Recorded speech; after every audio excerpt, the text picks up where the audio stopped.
Bismillah, Assalamualaikum warahmatullahi wabarakatuh. Alhamdulillah, hamdan katsiran tayyiban mubarakan fih, kama yuhibbu rabbuna an yuhmad wa yanbaghilah amma ba'd. Rabbi shrah li sadri wa yassir li amri wahlul 'uqdatam min lisani yafqahu qawli. Tsumma ba'du, insyaallah pada kesempatan kali ini kita akan membahas bersama mapel akidah yang berkenaan tentang penyimpangan akidah dan cara-cara menanggulanginya. Di kelas sebelum belajar kita doa terlebih dahulu. Rabbi zidni ilman warzuqni fahman. Rabbi habli minas shalihin. Taib. Penyimpangan dari akidah yang benar merupakan suatu kehancuran dan kesesatan. Dengan akidah yang benar, ini akan mendorong kepada amal soleh, perbuatan baik yang bermanfaat.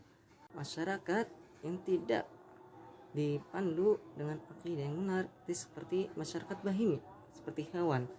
Oleh sebab itu, hendaknya kita mengikuti akidah yang benar.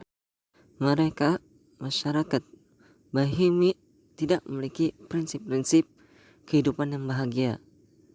Meskipun mereka bergerak materi, harta yang banyak, itu menyeret mereka pada kehancuran. Kenapa? Karena kekayaan materi mereka itu perlu adanya pengarahan, taujih dalam penggunaannya. Berkaitan tentang hal ini, akidah yang benar, akidah sahihah akan memberikan arahan yang benar.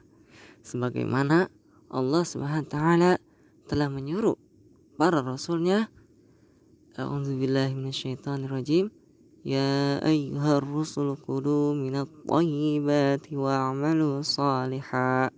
Surah Al-Mu'minun al-ayah wahid wa khamsin, yang artinya, hai rasul-rasul, makanlah dari makanan yang baik-baik dan kerjakanlah amalan yang soleh. Kekuatan akidah tidak bisa dipisahkan dari kekuatan madiyah, yaitu materi.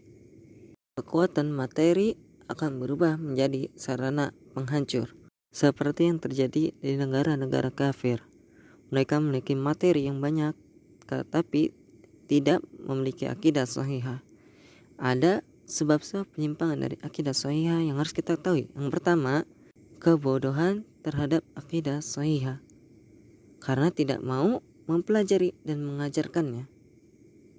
Sebagaimana asar yang pernah dikatakan oleh Umar bin Khattab radhiyallahu anhu, innama tunqadu oral Islam urwatan idza nasha fil Islam man la ya'rif al-jahiliyah.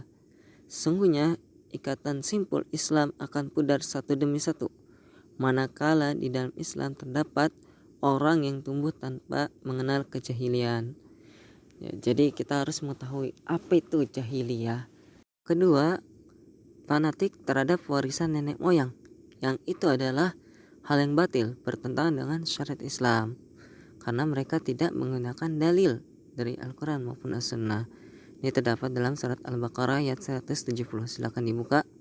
Sebab yang ketiga yaitu taklid buta, beok, kayak beok, ikut-ikutan saja. Maksudnya mengambil pendapat manusia tanpa dalil.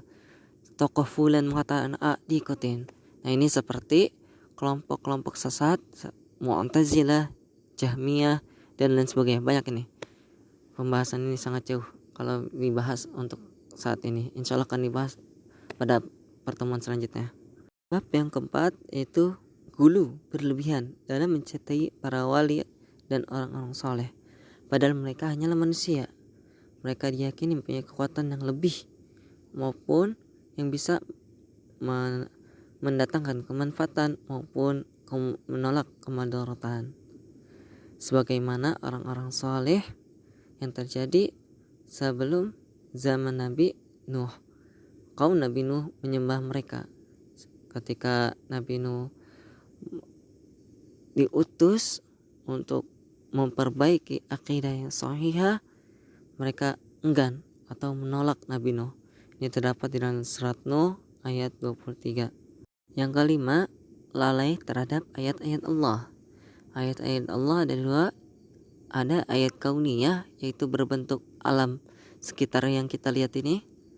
Dan yang kedua, ayat Qur'aniyah, yaitu ayat yang terdapat di dalam Al-Quran, mushaf Al-Quran. Jadi ketika kita melihat ayat-ayat Allah ini harus dengan perenungan, bagaimana terciptanya gunung, terciptanya lautan, alam semesta ini, langit dan lain sebagainya. Kita harus merenungi siapakah yang telah menciptakan hal ini, yaitu Allah. Begitu juga ayat-ayat Qur'aniyah yang Allah telah berfirman di dalamnya. Itu adalah wahyu yang tidak bisa terbantahkan sampai hari kiamat kelak. Yang keenam, rumah tangga kosong dari arahan yang benar menurut Islam. Sebagaimana dalam hadis riwayat Imam Bukhari, Rasulullah Shallallahu Alaihi Wasallam bersabda, "Kullu mauludin yuladu 'alal fitrah, fabawahu yuhawidanihi au yunasranihi au yumajjisanihi." Yang artinya, setiap bayi itu dilahirkan atas dasar fitrah, maka kedua orang tuanya lah yang kemudian membuatnya menjadi Yahudi, Nasrani, dan Majusi. Jadi yang memiliki peranan dalam meneruskan akidah kepada anak-anak yaitu orang tuanya, yaitu meluruskan jalan hidup mereka. Selanjutnya yang ketujuh, yaitu ketidakterlibatan atau enggannya media pendidikan dan media informasi melaksanakan tugasnya. Kurikulum pendidikan pada zaman ini kebanyakan tidak memperhatikan terhadap pendidikan agama. Bahkan ada wacana di Indonesia sekolah negeri pendidikan agama akan dihapus. Nah, ini sangat berpengaruh. Udah seminggu hanya 2 kali ingin dihapus lagi. Nah, ini suatu muskilah.